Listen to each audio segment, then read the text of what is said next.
Depuis un mois qu'ils occupent les lieux, aucun policier n'est venu les déloger. Alors pourquoi les autorités ne réagissent-elles pas? C'est la question que nous sommes allés poser au ministre de l'Enseignement supérieur. Monsef Ben Salem a pris son poste il y a une semaine seulement. C'est la première fois qu'il accorde une interview à une télévision étrangère. Il est étiqueté Ennahda, le parti islamiste au pouvoir, et veut rassurer les partisans de la démocratie. Ces jeunes croient à ça, croient au niqab. Moi, je n'y crois pas, n'est-ce pas? Eux, ils croient à ça. Bon, ils sont libres d'y croire. Mais si ce port de niqab vient à l'encontre de la pédagogie, ce n'est pas admissible. Je ne l'admets pas. Donc comment déloger les salafistes alors? On va les convaincre. On est en train de les convaincre. Vous n'allez pas utiliser la force? Pas du tout. Pourquoi? C'est la toute dernière solution. L'utilisation de la force nous rappelle les années de la dictature, les années où la police règne dans l'université. Ça, on ne peut pas l'utiliser. On ne veut plus l'utiliser, ça. Mais cette politique des petits pas agace. Le 5 janvier, les cours n'ont toujours pas repris. Alors, ce matin, Feriel rejoint quelques centaines de manifestants devant le ministère. Ils exigent une circulaire qui interdirait le niqab dans toutes les universités.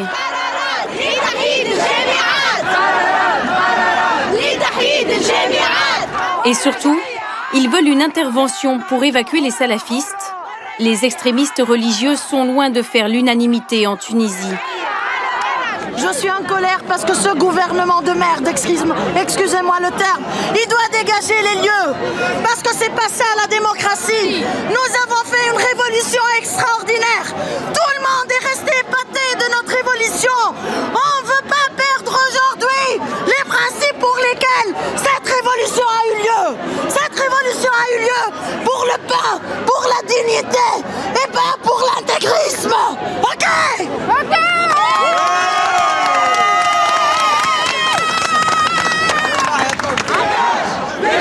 Les manifestants demandent même la démission du ministre. Ils le soupçonnent d'être de mèche avec les salafistes. À côté, des filles en niqab tentent une contre-manifestation. « Je ne peux pas être libre si vous m'enlevez mes droits », dit celle-ci.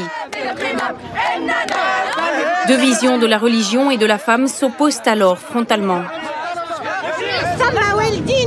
Les parents se tuent pour éduquer leurs enfants, leur payer des études. Et toi, avec ton niqab, t'es juste là pour te racheter une conduite. Mais en fait, c'est juste parce que tu es incapable d'étudier. Tais-toi donc et reste planqué chez toi, à la maison.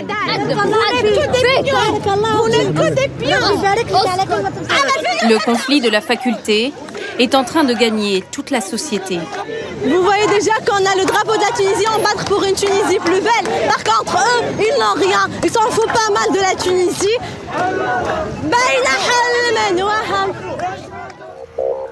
Quelques heures plus tard, le ministre cède à la pression de la rue. La fac est encerclée par 400 policiers et militaires. Après avoir squatté pendant un mois, les salafistes sont priés d'évacuer. Mais ils font durer le plaisir avec des chants djihadistes.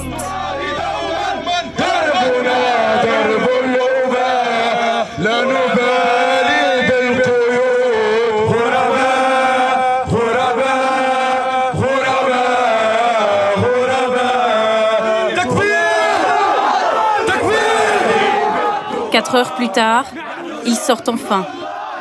Aucun d'entre eux n'est arrêté malgré l'occupation illégale des locaux. Le problème n'est pas réglé. Nous continuerons à nous battre avec d'autres moyens. Leur combat dans la Tunisie libre ne fait que commencer.